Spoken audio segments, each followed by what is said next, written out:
Let's turn to our final panelist for opening remarks. Iain, animal source foods, problem, solution, bit of both? Thank you. Earlier this morning, Prabhu Pingali called for more emphasis on quality and diversity in food systems and less emphasis on maize, wheat and rice and the staple crops. And animal-sourced foods, milk, meat, eggs, and as we've heard, fish, are a critical part of that increasing quality and increasing diversity, because they provide essential nutrients, amino acids, essential vitamins such as B12, minerals like iodine and iron that are either not available or available in lower quantities or in lower bioavailability forms than in many plant-based foods. And we know that they're critically important for certain vulnerable groups, including the first 1,000 days of life, women of childbearing age, and so on.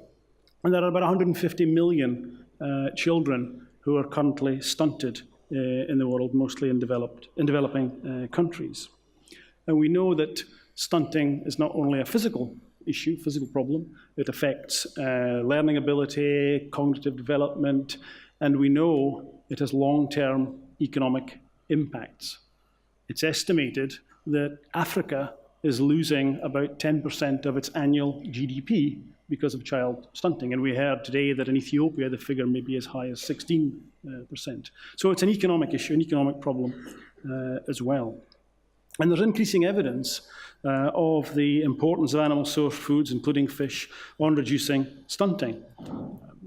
Some examples are a study a few years back by Laura Ianotti at the Washington University in St. Louis demonstrated that providing 1 egg a day to children between the ages of 6 months and 2 years of age reduced stunting by 40%.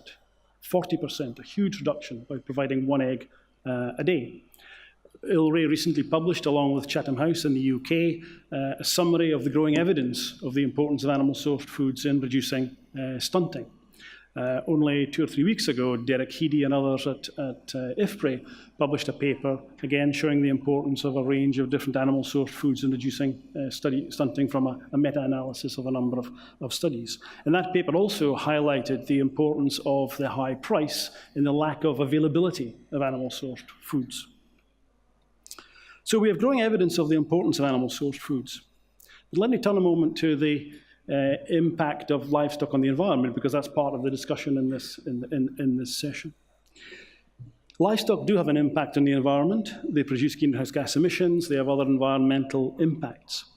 But the emissions of greenhouse gases from livestock systems in developing countries are much, much lower than they are in the developed world. The challenge is that nearly all the data on emission coefficients come from North America, Europe, and Australasia, and we have virtually no data on emission coefficients from livestock systems in Africa and most of Asia. But the greenhouse gas emission intensities, that's the emission intensity per kilogram of meat or litre of milk, are extremely high. And the reason for that is that the productivity is low. The average milk yield of a cow in Africa is only 6% of that in OECD countries. The average milk yield of cows and buffaloes in India is about 14% of that in OECD countries.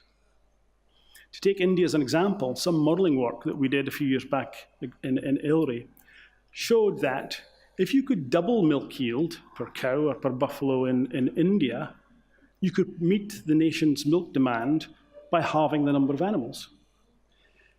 Not only would you reduce the emission intensity, but you would reduce absolute emissions from the national herd in India by 25%. So there's huge opportunity there. We hear a lot about the need to reduce consumption of animal-sourced foods.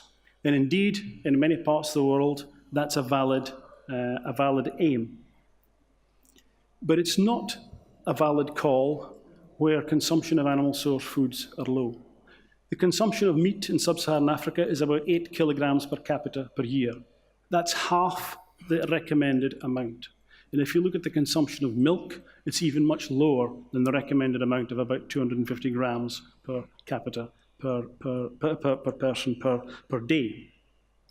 So to quote a tweet from Lawrence Hadidad, the executive director of GAIN and Greg's boss, a couple of weeks ago, Lawrence tweeted, "Too many people whose health would benefit from eating a more plant-based diet want to impose this on populations whose health would benefit from eating more animal source foods." And I think that's a very important message. So I want to conclude by saying that there's huge opportunities. There's a great opportunity to achieve a triple win situation. By increasing the productivity of livestock through improvements in feeding, in health and genetics, and improving market access, we can bring about higher incomes to the millions of small-scale farmers that Jessica was mentioning that produce the majority of our food. We can, secondly, increase the availability and reduce the cost of animal-sourced foods, meat, milk, eggs, and also at the same time contribute to a reduction in malnutrition. And thirdly, to reduce the environmental impact or environmental footprint of livestock systems, including greenhouse gas emissions. Thank you.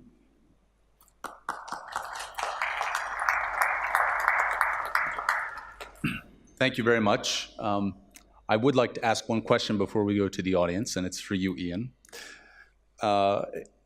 In October, WWF released a report, the Living Planet report, and it states in there that in the next, I think it was 20 years, if we continue at current trends, we would eat 300 different species into extinction, basically. It's quite a shocking number. You just mentioned that, I think you said half of the population of Africa is not consumed, or no, sorry, the per consumption of meat is half of what it should be in Africa. So what's the solution here? Can you elaborate a bit more? And what about alternatives to meat as well? Thank you. So I think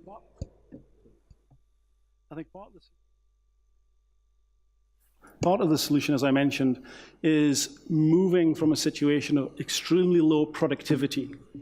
When I mentioned that, the milk yield of a cow in Africa is only 6% of that in OECD countries. And we know that we can increase that productivity by the appropriate investment. It's back to Prabhu's case about investing more in systems that provide us with a more diverse food system. And perhaps less focus on the big three staple foods. So investing more, using new technology, but critically linking farmers to markets. That's absolutely critical, because technologies by themselves don't have any impact. It's the linking farmers to market, linking to the demand that creates the demand for increased productivity that creates the demand for new technologies.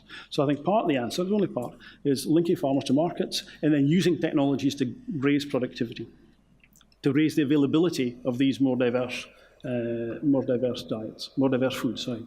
Great, thank you. And maybe afterwards, I'd love to talk more about alternative to meats as well.